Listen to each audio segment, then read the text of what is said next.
Maintenant, un exercice de critique historique portant sur un texte de l'Égypte ancienne.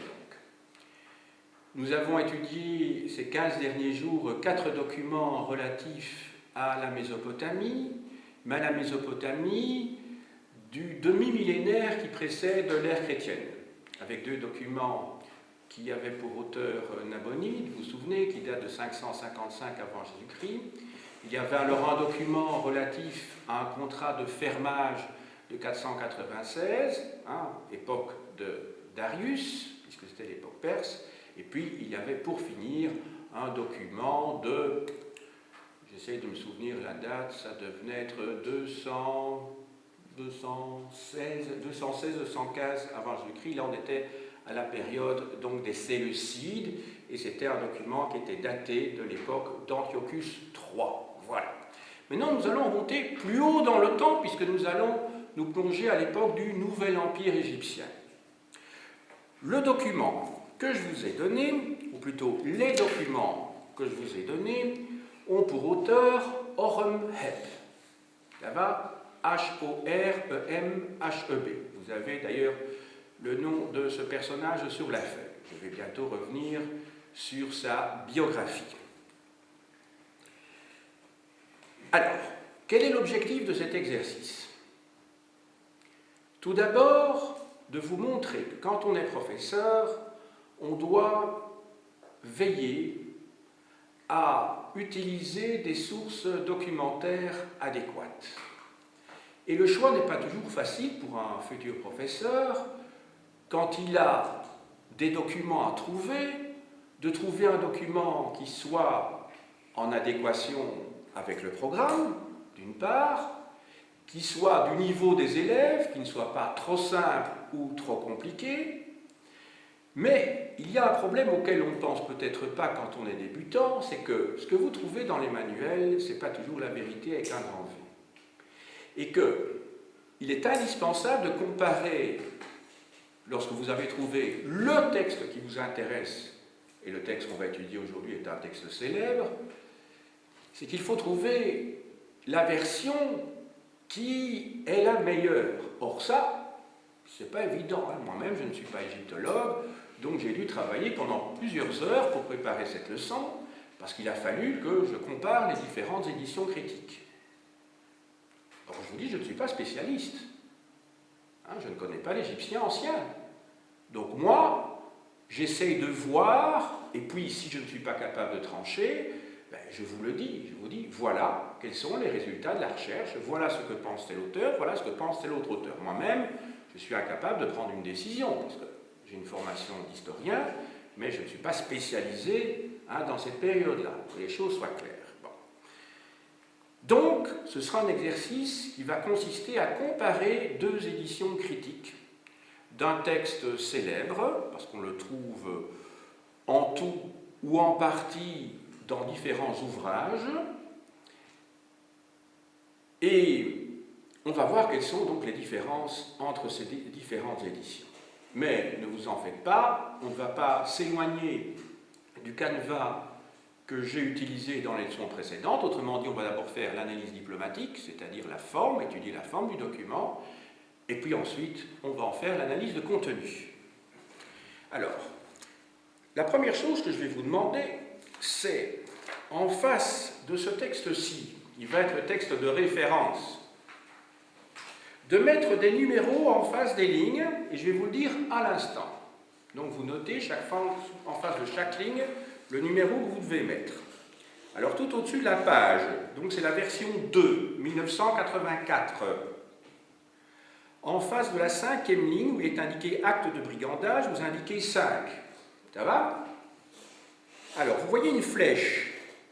Juste au-dessus de cette flèche, en face de l'intérieur, vous mettez 10. 5 lignes plus loin, en face du tribunal, vous mettez 15.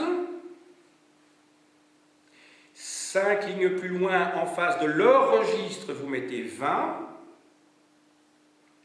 5 lignes plus loin, en face de accomplirait un délit, vous mettez 25.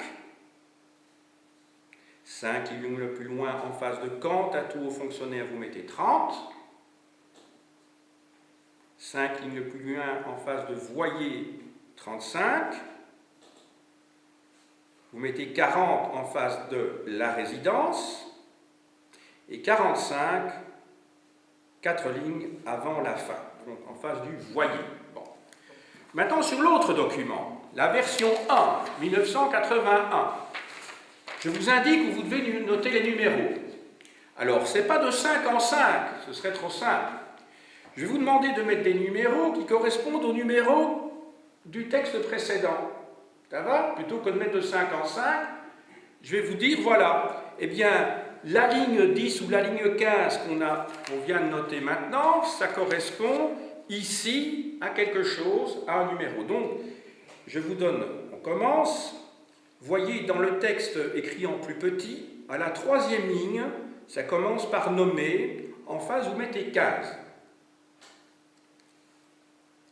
4 lignes plus loin, je dis bien 4 et pas 5, en face de « et » des lois, vous mettez 20. De nouveau 4 lignes plus loin, en face de « qui innocenterait », vous mettez 25. 3 lignes plus loin, en face de « deux hautes », vous mettez 30. De nouveau 3 lignes plus loin, en face de « peine de mort », vous mettez 35.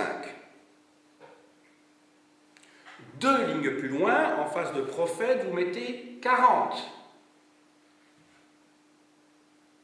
Et 3 lignes plus loin, en face de aussi longtemps, vous mettez 45. Donc vous comprenez bien que l'avantage de ce système, c'est d'avoir une numérotation qui renvoie aux mêmes phrases dans les deux textes. Donc c'est beaucoup plus facile lorsqu'il s'agira de comparer les éditions. Donc je montre ça devant la caméra pour que ce soit tout à fait clair. Donc vous avez les numéros qui sont ici. D'autre part, je glisse l'autre document en dessous. Vous avez des numéros. Ces numéros-là correspondent chaque fois aux lignes qui se trouvent là. Mais évidemment, ça n'a rien à voir avec le nombre de lignes ici, puisque vous avez un texte qui est écrit en beaucoup plus petit. Donc c'est toutes les 2 ou 3 lignes que on passe de 5 chiffres. Que ce soit tout à fait clair. Donc j'espère que vous l'avez tous noté, parce que quand je ferai référence à ces différentes lignes, il faut que vous puissiez évidemment vous y retrouver. Bon. Alors, je vais commencer par la lecture de mon texte de référence, qui est la version 2, paradoxalement, celle où il est marqué 1984. Je lis le document. On amena le scribe de Sa Majesté. Il se saisit d'une palette et d'un rouleau de papyrus et se mit à écrire, reproduisant toutes les paroles du roi, car celui-ci dicta lui-même le décret. Décret scellé auprès de Sa Majesté pour mettre un terme aux actes de brigandage dans le pays. Puis vous avez un résumé d'une partie du texte qui n'apparaît pas ici, c'est un simple résumé, en caractère italique. Puis on poursuit. J'ai amélioré l'organisation de ce pays tout entier. Je l'ai traversé, tendant mes bienfaits jusqu'au sud. Je l'ai entouré, j'ai compté ses impôts provenant de ses revenus. Je connais ce qu'il contient en toute son étendue, car je l'ai approché d'abord de l'intérieur. J'ai recherché des hommes. Alors, à partir d'ici, vous voyez, vous avez la flèche. Ce qui veut dire que c'est le début de l'extrait qui se trouve dans la version 1, la deuxième photocopie que vous avez devant vous. Ça va? J'ai recherché des hommes, je me suis mis en quête de chefs qui ne cessent d'avoir une parole heureuse, un caractère remarquable qui sache juger l'intérieur des êtres, qui se conforme également aux ordres du palais royal et aux ordres du tribunal. Je les ai promus afin qu'ils soient juges du double pays et qu'ils satisfassent ceux qui sont dans le palais. Je les ai placés dans les 2 grandes villes du sud et du nord. Chaque homme, en ces villes, peut faire appel aux juges sans exception. J'ai placé devant eux les comptes et les lois dans le registre journalier. Je leur ai montré le chemin de la vie, car je veux les mener vers la justice. Je les ai enseignés disant « Ne fraternisez pas avec d'autres parmi les hommes, n'acceptez pas de récompense d'un autre. Qui serait-il donc celui parmi vous qui se commettrait avec d'autres personnes ou qui accomplirait un délit contre la justice. Quant à la taxe de l'argent, de l'or et du cuivre, Ma Majesté ordonne de l'abandonner pour éviter que des taxes analogues soient collectées à propos de n'importe quel produit par les tribunaux du Sud et du Nord. Quant à tout haut fonctionnaire ou tout prêtre dont on entendra dire il siège pour accomplir son devoir au sein du tribunal dont la fonction est de juger et pourtant il commet un crime contre la justice, cela sera retenu contre lui à l'égal d'une grande faute passible de la peine de mort. Voyez, Ma Majesté a fait cela pour rendre bénéfiques les lois du pays bien-aimé, pour éviter que ne surviennent d'autres occasions de forfait, pour replacer sur le chemin de la justice les juges du tribunal. Les prêtres des temples urbains, de hauts fonctionnaires de la résidence, en même temps que les prêtres huap des dieux, qui constituent chaque tribunal selon leurs désirs, jugeront les citoyens de chaque ville. Ma Majesté prend soin du pays bien-aimé pour renouveler la vie en lui depuis qu'elle est apparue en gloire sur le trône de Ré. Voyez, la fonction de juge est désormais bien établie, à travers le pays tout entier, dans chaque ville, pour faire régner la justice dans les cités conformément au dessein bénéfique de Ma Majesté. Alors ce document-ci, je le tire de cet ouvrage que voici. Texte sacré, texte profane de l'ancienne Égypte, des pharaons et des hommes, traduction et commentaire par Claire Lalouette. Alors ça a été publié chez Gallimard dans la collection Connaissances de l'Orient, qui est en fait rien d'autre que la collection de l'UNESCO d'œuvres représentatives.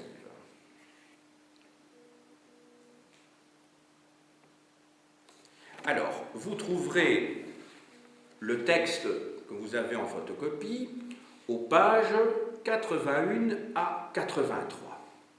Voilà, vous mettez peut-être la référence en bas du texte, puisque je ne l'ai pas noté.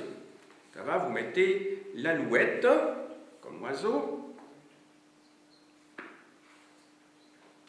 La date, vous l'avez déjà, 1984. Et donc, ça s'intitule « Texte sacré et texte profane de l'ancienne Égypte ».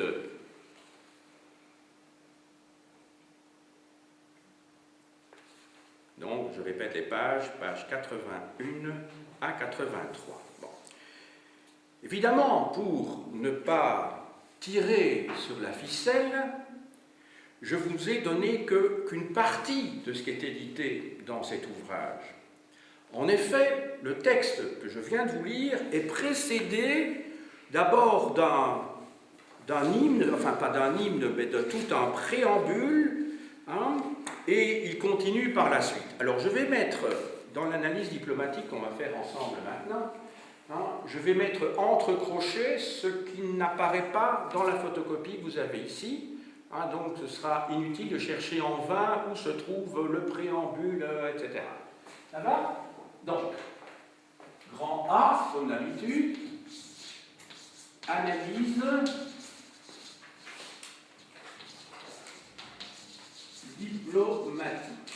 Et vous savez que l'analyse diplomatique, c'est l'étude de la forme du document.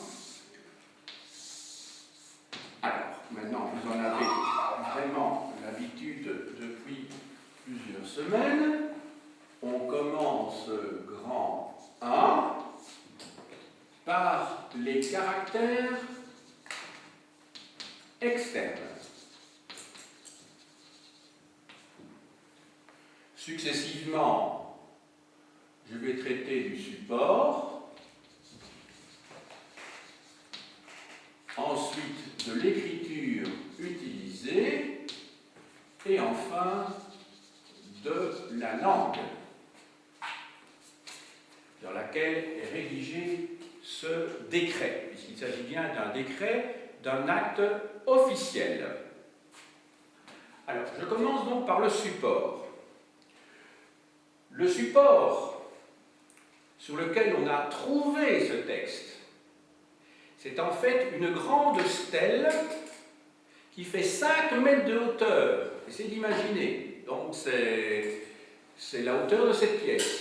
5 mètres de haut, 3 mètres de large. Cette stèle, elle a une inscription sur sa face et sur ses deux côtés. Donc sur le côté gauche, le côté droit, plus la face, c'est couvert d'inscriptions. Ça va? Alors, où se trouve cette stèle? Elle se trouve devant le pylône, et je ne sais pas si vous vous souvenez de ce que c'était que le pylône, c'est cette partie du bâtiment d'un temple qui symbolise une montagne qui est juste devant le mur d'enceinte. Donc le pylône d'Horemheb, l'auteur de ce texte, est un pharaon, qui se trouve à Karnak. Alors je vous montre sur la carte où se trouve Karnak. Karnak se trouve ici. Autrement dit, si vous allez en Égypte et que vous atterrissez à l'aéroport de Luxor, eh bien vous trouvez dans la ville de Luxor non seulement le fameux temple de Luxor, mais vous trouvez également le temple de Karnak. Ça va? Luxor, c'est le nom de la localité en arabe aujourd'hui. Ça se dit Luxor en arabe. Mais dans l'Antiquité, que ce soit Luxor ou Karnak, tout ça, ça s'appelle en fait Thèbes. C'est la même chose. Thèbes, c'est le nom qu'à l'époque grecque, en tout cas, parce que Thèbes est un nom grec, que les Grecs ont donné à cette capitale du royaume égyptien. Ça va? Parce que vous savez qu'il y a une Thèbes également en Grèce. Ça va? Alors, ça c'est pour le support. Alors, réfléchissons bien un instant.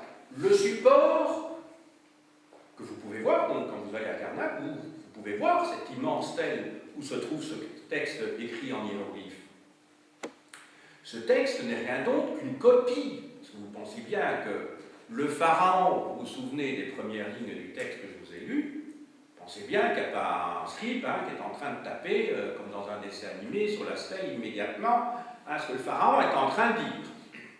On vous dit d'ailleurs au début du texte que le pharaon dicte, vous voyez dans les premières lignes, le pharaon dicte à son scribe son décret.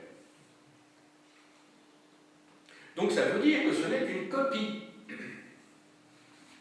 Donc le support, la stèle ici, en pierre, est la copie d'un document que nous n'avons pas devant les yeux, même pas, comment dirais-je, en traduction immédiate. L'original, on vous dit sur quel support il était sur du papyrus. Ça va? Donc l'original est sur du papyrus. Alors quelles sont les étapes de la rédaction du document? Eh bien on peut imaginer que le pharaon dicte à son scribe, qui prend des notes, sa pensée, sa volonté, et puis que ce même document est remis au net par le scribe juste après, ou par un autre fonctionnaire de la chancellerie, du secrétariat du roi, avant que ce document soit publié dans l'Empire de telle manière que tous ceux qui sont concernés par ce document, et au premier chef les juges, ici il est question de magistrats dans ce document, soient mis au courant. Bon. Donc, première étape, vraisemblablement, le scribe écrit rapidement en écriture cursive sous la forme d'un brouillon. Ensuite, lui ou un autre scribe au sein de la chancellerie royale remet cela au net. Vous avez peut-être remarqué qu'il est question d'un sceau royal, donc ça veut dire que sur l'original, il y a le sceau du pharaon. Et puis, pour que ce soit connu par tout le monde, finalement, c'est gravé sur une grande stèle. C'est celle qui nous est restée, mais on peut imaginer qu'il y en a eu d'autres traces dans l'Empire. La stèle que nous possédons est pour un tiers mutilée, détruite. Et dans la partie que nous possédons, il y a des tas d'endroits qui sont eux-mêmes mutilés. Donc il y a un tiers de la stèle qui a disparu, cassé, qui n'est plus là, et dans ce qui reste gravé sur la pierre, il y a des tas d'endroits où il y a des trous, enfin vous voyez, c'est simplement après 3400 ans, 3300 ans, on comprend qu'il y ait comme ça des parties de cette stèle qui soient très abîmées. Quand il y a des trous, par définition, on ne peut pas lire. Ce qui explique que dans l'autre version que vous avez devant les yeux, à certains endroits, vous avez des crochets avec des petits points entre les crochets. Eh bien, ça veut dire que cette partie-là est perdue, on ne sait pas la lire, il y a un trou, où c'est très abîmé. Vous voyez cela? Donc, du point de vue scientifique, cette édition-là est plus intéressante que celle que j'ai lue. Celle que j'ai lue est destinée à un grand public. L'autre est destinée à un public de professeurs d'histoire, peut-être pas d'égyptologues, des grands savants égyptologues, mais en tout cas des gens des étudiants en histoire, par exemple, qui étudient l'histoire de l'Antiquité. Eh bien, ils ont accès à un autre livre que je vais vous montrer dans un instant. Et là, c'est un peu plus sérieux. Donc, quand il y a un trou, on l'indique, ce qui n'est pas le cas de l'autre côté.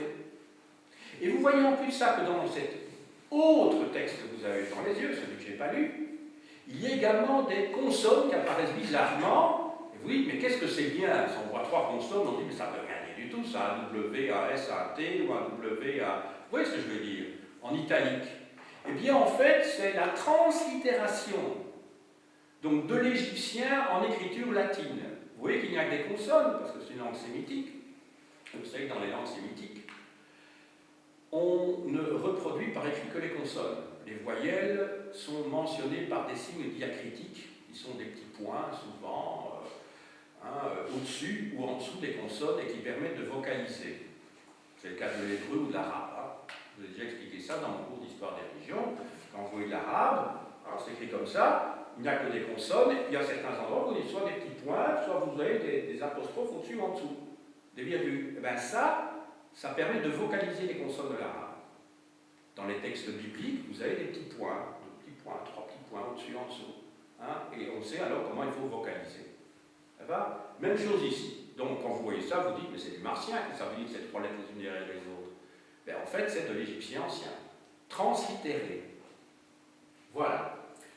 Alors, ça c'est le premier élément. L'écriture, maintenant. Je vous ai dit qu'il y a deux étapes. La première étape, c'est le scribe qui écrit, et il écrit comment? Mais il écrit en écriture cursive, c'est un document administratif. Donc, l'écriture, donc support, je peux le mettre avec un S, écriture, je peux le mettre avec un S aussi. Dans un premier temps, le scribe écrit en démotique. Démotique, ça vient de démos, qui veut dire le peuple. Entendons-nous bien, l'immense majorité de la population ne sait pas lire. Mais le démotique, c'est l'écriture utilisée dans l'administration par les scribes, quand ils veulent écrire comme tout le monde. Pensez bien que quand un scribe écrit, il n'écrit pas en hiéroglyphe.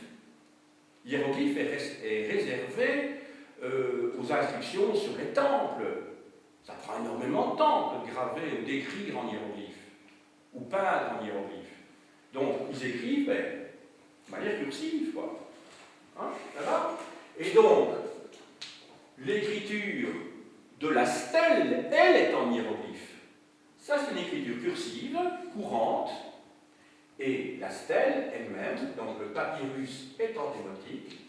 Le papyrus, on ne l'a plus, vraisemblablement. Ce qu'on a, c'est la stèle. Tandis que sous la stèle, ce sont des hiéroglyphes. Donc, écriture hiéroglyphique. Hiéroglyphes. Ce sont des hiéroglyphes. Ça va? Quand vous voyez la fameuse pierre de Rosette, qui date du début du IIe siècle avant Jésus-Christ et qui se trouve au British Museum, au rez-de-chaussée, à gauche quand vous rentrez dans le musée, eh bien, cette pierre est quand même assez grande, c'est à cette taille-là, c'est de la diorite noire, enfin, c'est de la diorite noire. Eh bien, vous avez trois textes. Au-dessus, vous avez le texte qui est écrit en hiéroglyphe, au milieu, c'est écrit en démotique, et en dessous, c'est écrit en grec. Champollion connaissait le grec, bien entendu, le grec n'a jamais été oublié, hein, c'était évident, on a toujours connu, même si au Moyen-Âge, c'est bien rare les gens qui le connaissent. Et puis alors, le démotique, c'est l'écriture cursive, et en remontant, Champollion est parvenu donc à comprendre les hiéroglyphes. Mais donc, il y avait 3 écritures sur la stèle, la fameuse pierre de Rosette. Il n'y avait pas seulement que le grec et l'hiéroglyphe, il y avait entre les deux le démotique. Ça va? Sauf que là, sur la stèle, sur la pierre de Rosette, c'est du démotique qui a été gravé, donc il est stylisé par rapport au démotique courant encore. Hein. Ça va? C'est comme chez nous, hein, quand on dit voilà, c'est écrit en italique. C'est déjà une police qui est différente que la police utilisée habituellement. C'est une autre police, si vous voulez. C'est des hiéroglyphes écrits très vite. Alors ils sont tous déformés, ces hiéroglyphes. Ça ressemble à une sorte d'arabe, si vous voulez. Ça va? Bon, la langue, maintenant, c'est la langue égyptienne. Ça va de soi. Hein? Ça va de soi. On va passer maintenant au caractère interne.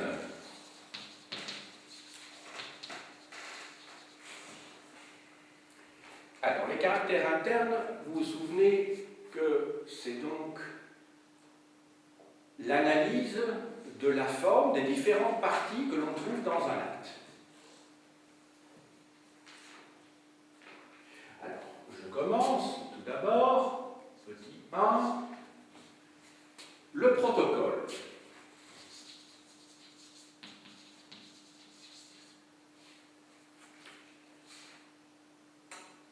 Que trouve-t-on dans le protocole?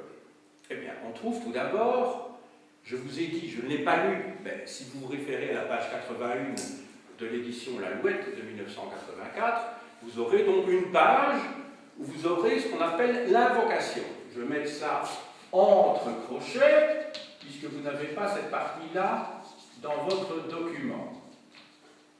Je l'ai volontairement, je ne l'ai pas reproduite parce que je n'en avais pas besoin pour étudier le document. C'est l'invocation. L'invocation, c'est quoi? Eh bien, c'est l'auteur du texte, Horemheb, le pharaon, hein, qui est en train de louer Horus, dire ah oui, toi le plus grand, hein, Dieu, etc. C'est une invocation. Juste après, vous avez un préambule, sauf que le préambule, on va le mettre dans le texte.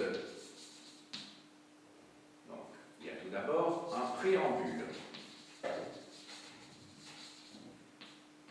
Le préambule, je ne vous l'ai pas donné non plus. Le préambule, c'est rien d'autre que la contextualisation, si vous voulez, ce sont le cadre général, le contexte dans lequel le décret a été publié. Mais très général. C'est moins précis que l'exposé des motifs. Et puis, mais ça vous l'avez dans les yeux, vous avez une partie de ce qu'on appelle le protocole et qu'on a vu dans les documents diplomatiques mésopotamiens, vous avez la suscription. Alors là, je le sors du crochet puisque vous l'avez devant les yeux. Horemheb.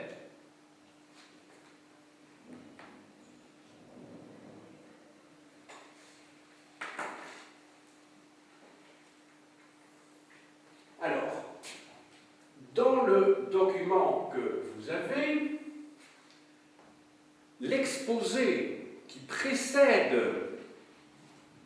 le dispositif, normalement, dans les actes qu'on a pu étudier précédemment, en tout cas qui apparaît comme tel dans les documents médiévaux, il se trouve en fait à différents endroits du texte lui-même, entre des parties du dispositif. C'est-à-dire que vous avez chaque fois des mesures qui sont prises et on explique chaque fois juste au-dessus, en introduction de chacune des mesures, la raison pour laquelle on a fait. Donc, exposé et dispositif se chevauchent constamment à 2 ou 3 reprises dans le texte. Je vous montre ça pour que ce soit clair pour vous. Alors, regardez, vous prenez donc la version 2, hein, pour l'instant, c'est-à-dire mon texte de référence.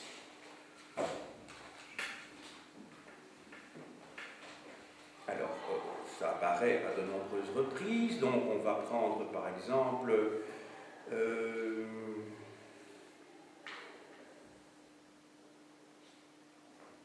bah, tout simplement, j'ai recherché des hommes, je me suis mis en quête de chef, etc. Tout ça, il parle au passé. Et les mesures, elles arrivent plus tard, quand il dit « quant à la taxe de l'argent, quant à tout, aux fonctionnaires, les prêtres, les temples urbains, etc. » Tout ça, on est dans le dispositif. Mais chaque fois, vous avez un petit peu comme du lard, si vous voulez, qui se met chaque fois entre chaque disposition.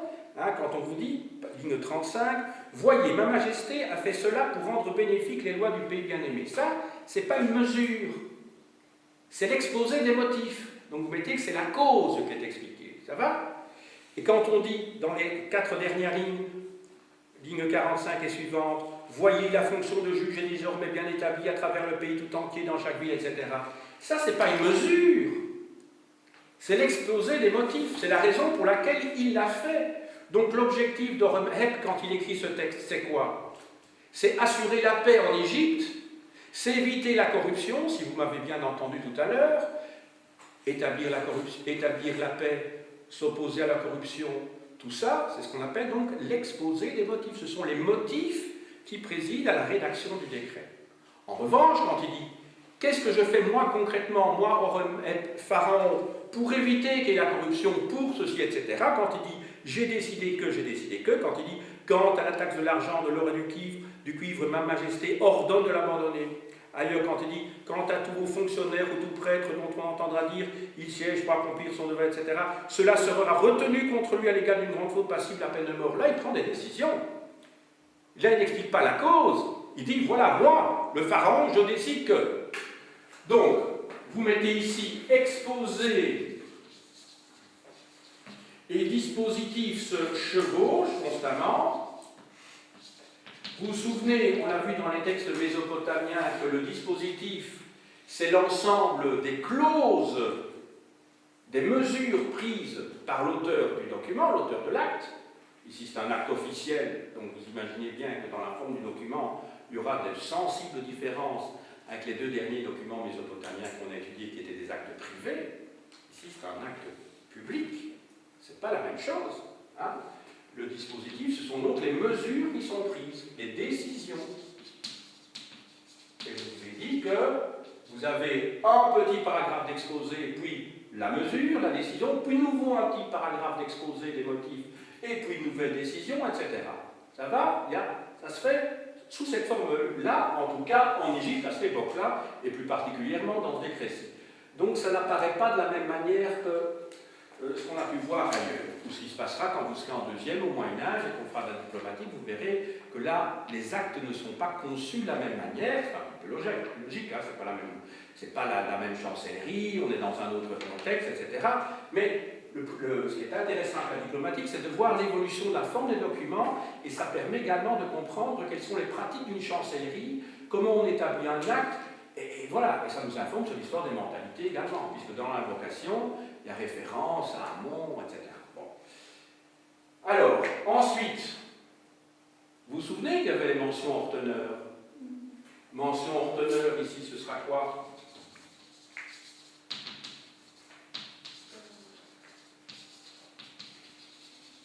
Oui, il y en a une en tout cas.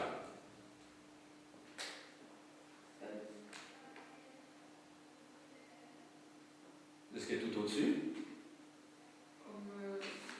Quand on fait référence au scribe.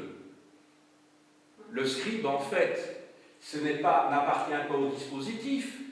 C'est pas important, finalement. Oui, c'est important du point de vue de l'historien, celui qui fait la critique historique, de savoir que c'est un scribe.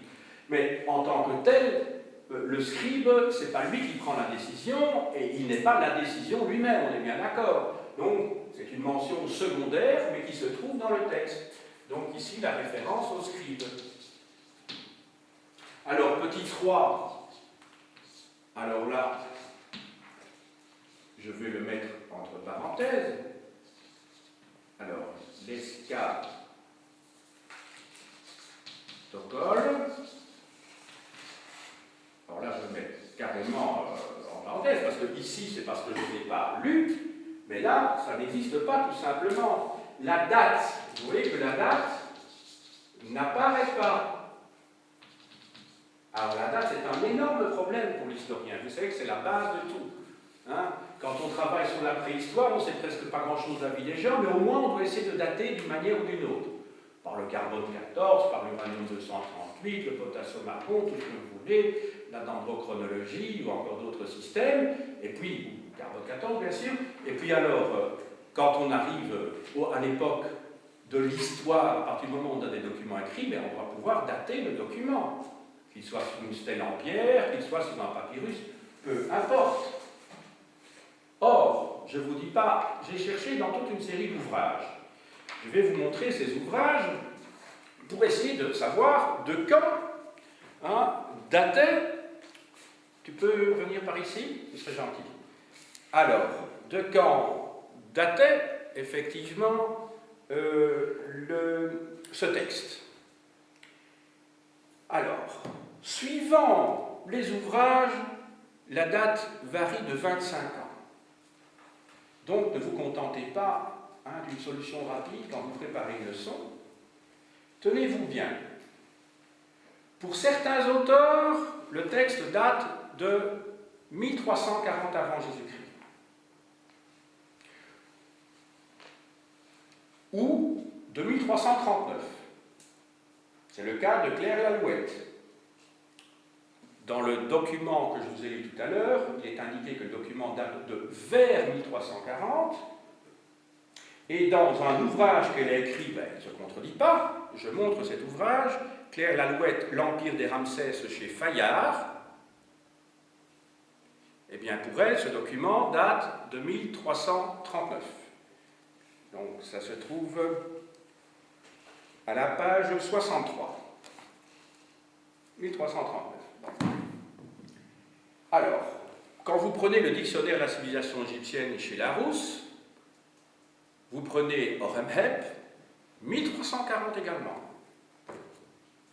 Si vous prenez des ouvrages plus récents, vous prenez un ouvrage excellent dû à Pascal Vernus et Jean Yoyotte. Alors, je ne vous cite que des grands auteurs, parce que Claire Lalouette, professeur à la Sorbonne, Pascal Vernus, professeur à la Sorbonne, et Jean Yoyotte, professeur au Collège de France. Je ne vais pas prendre évidemment des auteurs, des gens qui n'y connaissent rien à l'égyptien. Ce sont des grands spécialistes de l'Égypte ancienne. Qu'est-ce qu'ils disent ici? Eh bien, excellent livre. À la rubrique Horemheb, page 73, Horemheb, 1323-1293, donc 1323, donc 17 ans plus tard. Avouez que c'est problématique, 17 ans plus tard.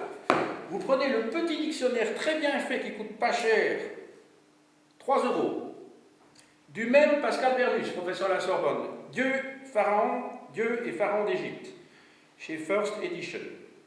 Alors, là, évidemment, logiquement, c'est le même auteur, il répète ce qu'il dit là, donc il a les mêmes dates. J'étais à combien tout à l'heure? 1323 pour lui. Maintenant, je prends l'Atlas historique de l'Égypte ancienne, aux éditions Autrement, qui a pour auteur Bill Manley. Eh bien, quand vous prenez la liste des rois égyptiens, tout à la fin, vous avez toutes les dynasties et tous les pharaons. Qu'est-ce qu'on vous dit là? Que Horemheb commence à régner en 1315. Donc vous voyez, ça se trouve page 133.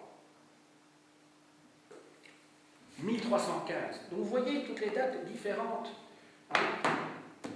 Ici, 1340, ici, 1323, et ici, 1315.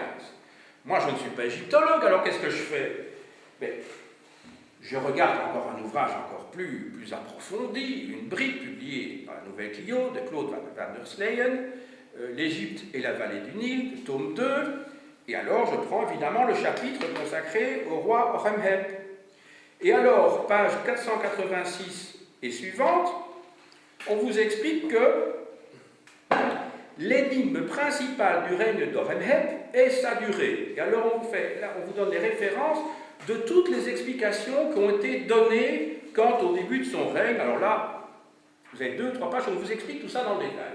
Mais il ne donne pas de date finalement, il dit voilà, voilà, il y a tel auteur qui dit ceci, tel autre qui dit finalement, il reste qu'actuellement, il y a des partisans d'un règne court opposés aux partisans d'un règne long.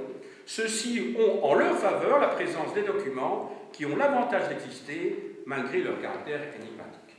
Pensez bien, de nouveau,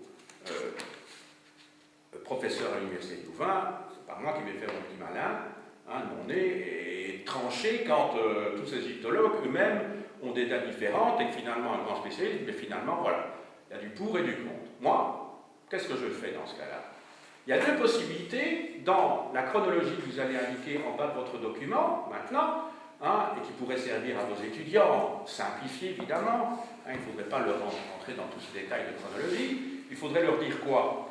Ben, il faudrait leur dire que, dans le meilleur des cas, à la limite vous ne leur parlez même pas tous, hein, bon, hein, mais pour bien indiquer en dessous du document, si vous voulez être complet, vous mettez 1340-1315 points d'interrogation, ça veut dire que il y a 25 ans de fourchette, mais alors mieux encore, si vous avez des élèves de première ou de troisième, ça c'est pour vous que vous devez mettre ces dates-là, 1340, 1315.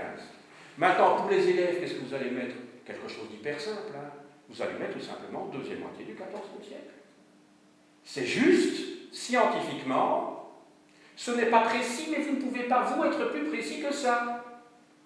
Puisque vous avez des bouquins qui vous disent des choses différentes, soit vous référez à un livre qui vous dit une chose et l'autre. Alors pourquoi vous choisiriez pour l'un ou pour l'autre alors que vous ne connaissez pas l'Égyptien ancien?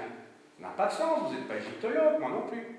Je vous montre maintenant le tableau, les deux lignes du temps que j'ai faites et qui vont vous permettre de voir, de visualiser ce que je viens, non pas de vous expliquer, mais en tout cas de replacer ce texte dans la chronologie longue. J'ai d'abord fait une première ligne du temps. C'est comme ça qu'il faudrait procéder avec vos élèves aussi. Hein.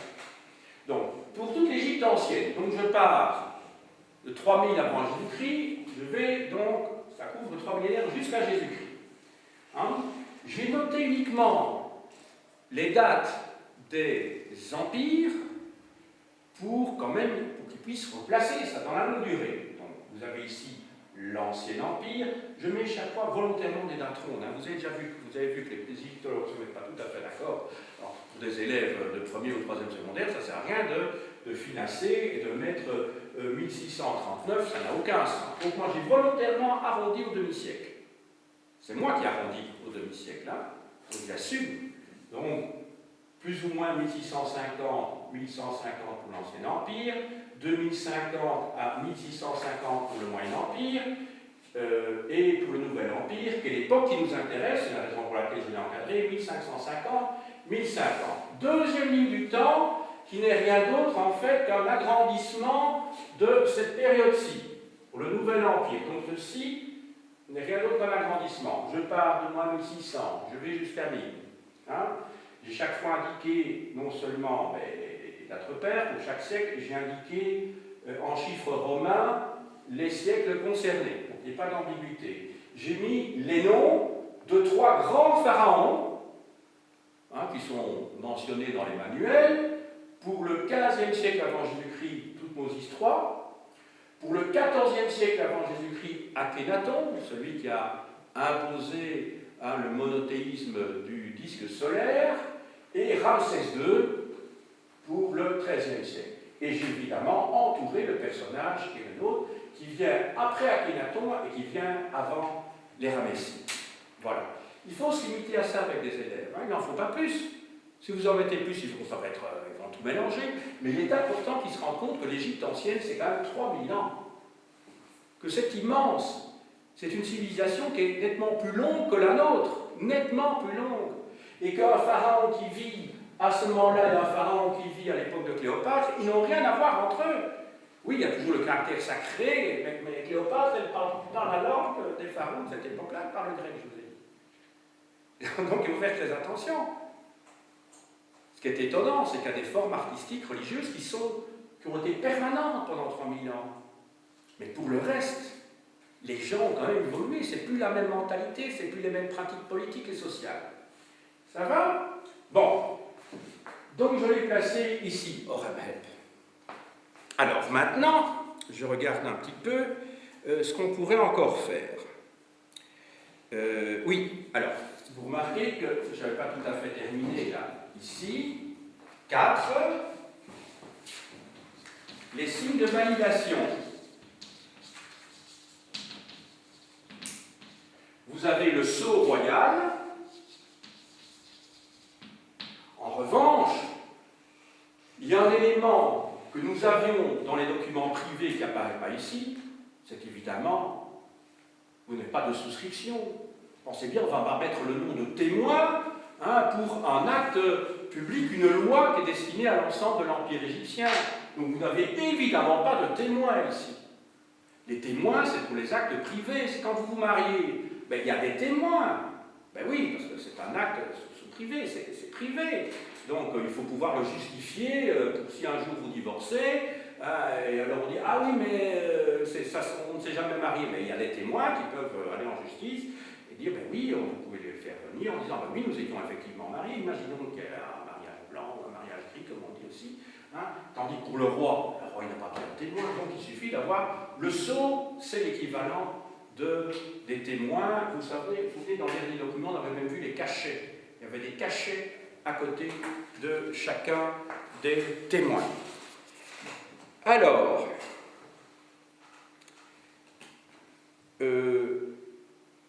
maintenant, on va passer à l'analyse du contenu. Un peu rapide parce que le temps nous presse.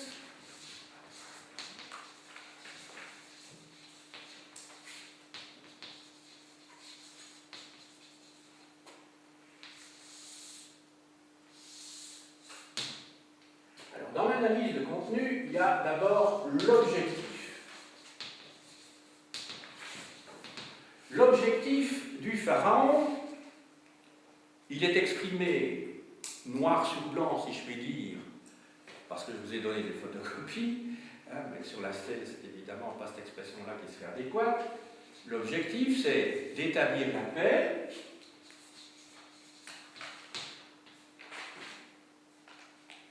en finir une fois pour toutes avec la corruption.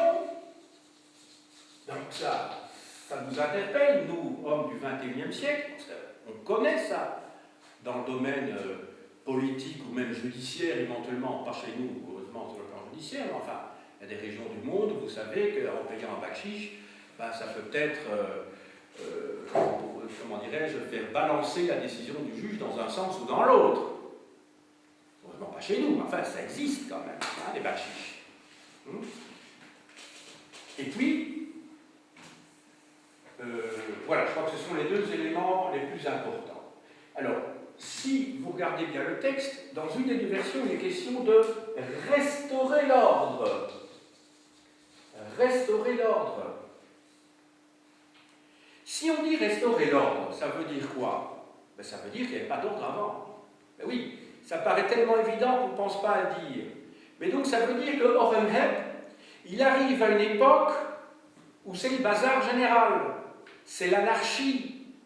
C'est-à-dire que ce sont les juges, les fonctionnaires qui font pratiquement ce qu'ils veulent dans leur province, dans leurs tribunaux. Et pourquoi ça se passe comme ça? Eh bien parce qu'avant Horemheb, souvenez-vous, quel était le nom du pharaon que j'avais mis sur la ligne du temps? Akhenaton. Akhenaton, pendant une vingtaine d'années, il avait, de manière autoritaire, installé le monothéisme contre l'avis, évidemment, du puissant clergé d'Amon.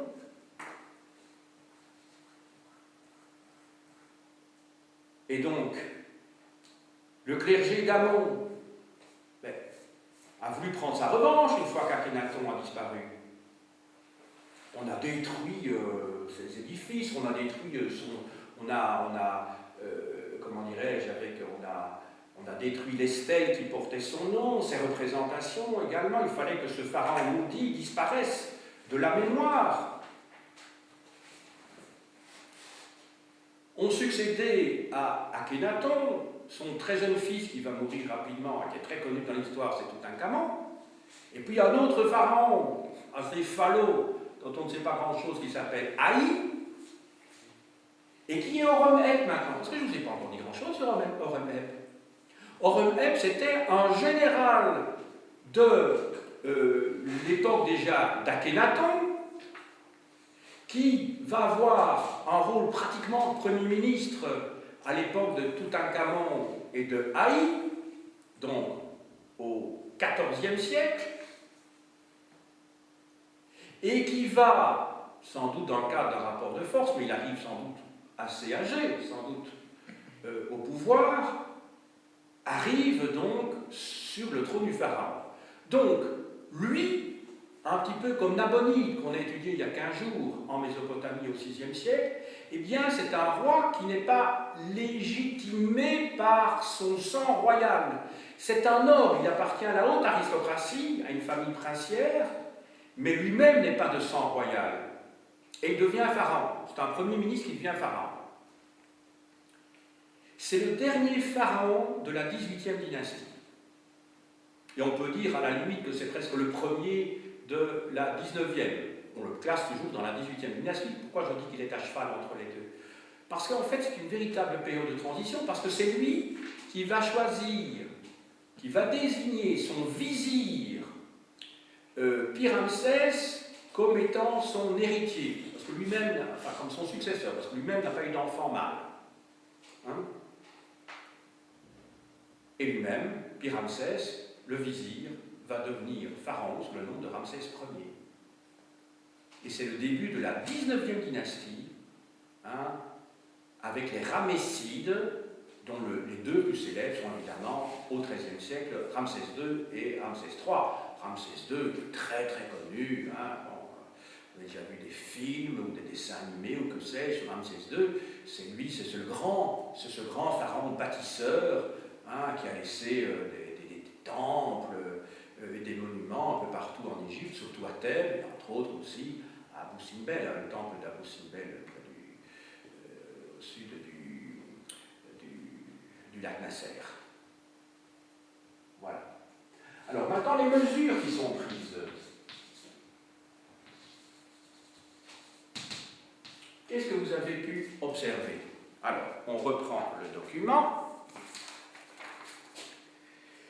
Alors, on apprend tout d'abord quelles sont les mesures qu'il a prises précédemment. Donc, alors là, ce ne sont pas des mesures à prendre, c'est d'abord rappel des mesures antérieures. Et dans les mesures antérieures, il dit « J'ai recherché les hommes, je me suis mis en quête de chefs qui ne cessent d'avoir une parole heureuse, un caractère remarquable, qui sache juger la terre des êtres, qui se conforme également aux ordres du palais royal et aux ordres du tribunal. » Bon, je les ai promis, tout ça est au passé, c'est des choses qu'il a déjà faites, afin qu'il soit juge du double pays. Le double pays, c'est la Haute-Égypte et la Basse-Égypte. Quand il parle de résidence, vous avez compris que c'est le palais, hein, et qu'ils satisfassent ceux qui sont dans le palais. Je les ai placés dans les deux grandes villes du sud et du nord. C'est quoi les deux grandes villes du sud et du nord? Alors, si on suit cette version-ci, mais ce n'est pas celle qui se trouve sur l'autre photocopie, les deux grandes villes, c'est Thèbes en Haute-Égypte et c'est Memphis en Basse-Égypte. C'est ça les deux grandes villes. Maintenant, regardez un petit peu l'autre texte. Alors, vous voyez à quelle ligne on était? On était à la ligne 17. Les deux grandes villes du sud et du nord. Maintenant, regardez la ligne 17. Alors là, vous voyez, il est indiqué, je les ai répartis dans les grandes villes de Haute et Basse-Égypte. Pourquoi on dit là les grandes? On ne parle pas de deux, là. Si vous comparez les deux textes, vous allez voir qu'il y a tout le temps des tas de différences. Sans arrêt. Bon, je cite ça pour l'instant, mais sans arrêt, il y a des différences étonnantes, vous savez. Alors, donc ça c'est le passé. Et puis alors, il y a les mesures effectives qui seront d'application dans l'avenir. Alors, il y a tout d'abord la lutte contre la corruption, donc lutte contre la corruption, je dirais que c'est même le cœur du dispositif. Et qu'est-ce qu'on vous dit? Quant à la taxe de l'argent, de l'or et du cuivre, ma majesté, donc moi-même, ordonne de l'abandonner pour éviter des taxes analogues soient collectées à propos d'importe quel produit par les tribunaux du Nord et du Sud. C'est quoi ça? En fait, c'est des bakchiches. Hein. C'est les juges, hein, pour qu'ils statuent favorablement en faveur du plaignant, enfin en faveur du coupable, hein, ça peut être des deux côtés, eh ben on lui donne un petit peu, on lui donne des packs chiches. Ensuite, quant à tout haut fonctionnaire ou tout prêtre dont on est en train d'en dire, il siège pour accomplir son devoir au sein du tribunal dont la fonction est de juger, et pourtant il commet un crime contre la justice, cela sera retenu contre lui à l'égard d'une grande faute passible de la peine de mort. Et ça veut dire que si il le met dans son décret, ça veut dire que ça se passait de temps en temps. Hein. Ça veut dire que sinon, vous comprenez, quand on prend une mesure législative, c'est qu'il y a un problème. Donc si on dit, on anticipe, et qu'on dit, s'il y a quelqu'un qui fait ça, qui est corrompu, il sera mis à mort, c'est bien la preuve que ça se faisait. C'est bien la preuve que précédemment, il y avait des juges corrompus. Sinon, il n'y a pas de raison de faire ce décret, vous comprenez?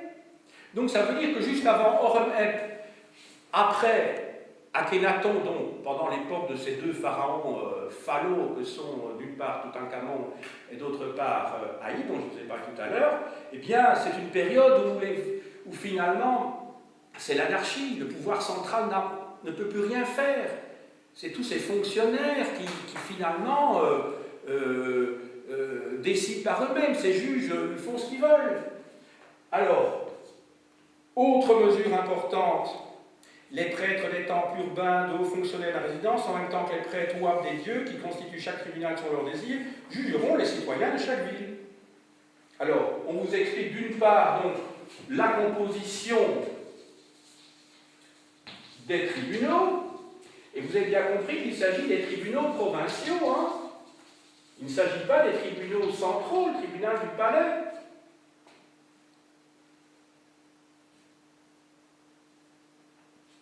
Et quand il dit « Ma Majesté prend soin du pays Ganymé pour renouveler la vie en lui », dans l'autre version, il est marqué « pour reverdir ». Mais renouveler, ça veut dire que c'était la mort qui régnait, la mort des institutions publiques, la mort du système judiciaire. Donc il faut restaurer tout ça. Alors pourquoi il s'attaque ici aux prophètes, aux prêtres, d'après vous? Oui? Mais parce qu'il craint, tout en appartenant à cette époque de restauration du culte d'Amon, il craint quand même que ce clergé d'Amon en profite pour prendre sa revanche et redevenir très puissant, comme avant Akhenaton. Donc il faut faire attention à ce clergé d'Amon. Il fait référence ici à 3 catégories. Il fait référence d'une part à des hauts fonctionnaires, il fait référence à des prophètes, et les prophètes ce sont des gens importants parce que ce sont eux qui gèrent le domaine. Donc on comprend qu'ils aient été choisis comme juges. Et puis on fait référence aux prêtres proprement dit. On parle des prophètes, des sanctuaires et des prêtres. Alors vous savez, c'est pas toujours facile à savoir, mais enfin un prophète, théoriquement, c'est celui qui fait des prédictions au nom de la divinité. Mais ici, apparemment, ce sont des personnages importants qu'il vaut mieux, qu'il est nécessaire d'inclure dans ces tribunaux. Alors, maintenant vous prenez l'autre version. Alors, on pourrait en parler pendant des heures, vous savez, mais si vous regardez, par exemple, à la deuxième ligne de la version 1980, on vous dit « obéissant aux consignes du domaine royal et aux lois conservées aux archives ». Et qu'est-ce qu'on dit de l'autre côté? On ne vous dit pas, on vous dit alors, aux ordres du palais royal et aux ordres du tribunal. Donc, ce n'est pas la même chose, déjà.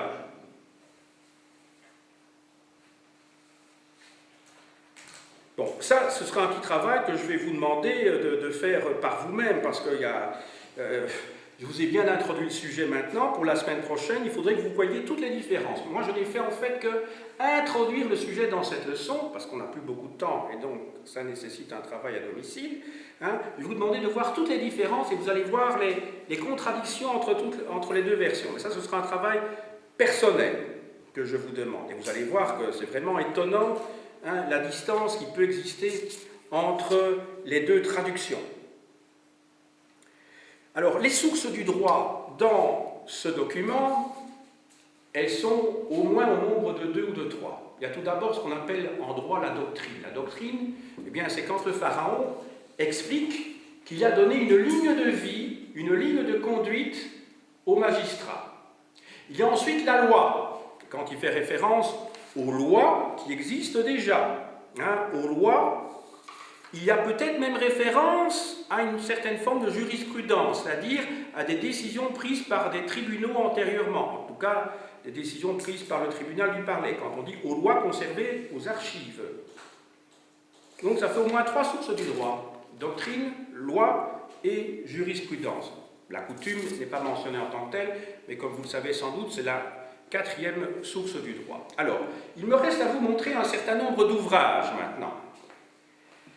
Alors, la version que vous avez devant les yeux, celle que je n'ai pas traitée en tant que telle aujourd'hui, se trouve à la page 127 du livre de Geneviève Husson et de Dominique Valbel, L'État et les institutions en Égypte, des premiers pharaons aux empereurs romains, chez Armand Collin.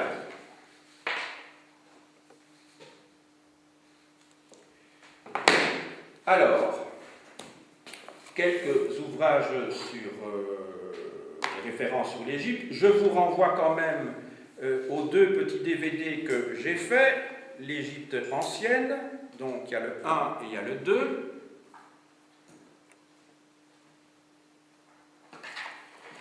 De Nicolas Grimal, Histoire de l'Égypte ancienne en livre de poche référence. 2 petits ouvrages très très bien faits pour vous initier aux hiéroglyphes. Un petit fascicule gratuit qui est édité par Pocketbook, décrypter et dessiner les hiéroglyphes, c'est très bien fait. On vous explique les bases. Publié par le musée du Louvre, Hiéroglyphes, mode d'emploi. Alors, de Pascal Vernus, déjà cité dans d'autres ouvrages qu'il a publiés, Affaires et scandales sous les Ramsès, publié chez Pygmalion, et qui, page 180-181, replace le décret dont j'ai parlé ici dans ces scandales, sur le plan judiciaire, entre autres, de cette époque-là, et il parle des bakchiches, donc du XIVe siècle avant Jésus-Christ. Alors, sur le droit égyptien, je vous renvoie à l'Encyclopédia Universalis Dictionnaire d'Égypte ancienne. L'article est rédigé par un grand spécialiste du droit égyptien, Jean Gaudemet.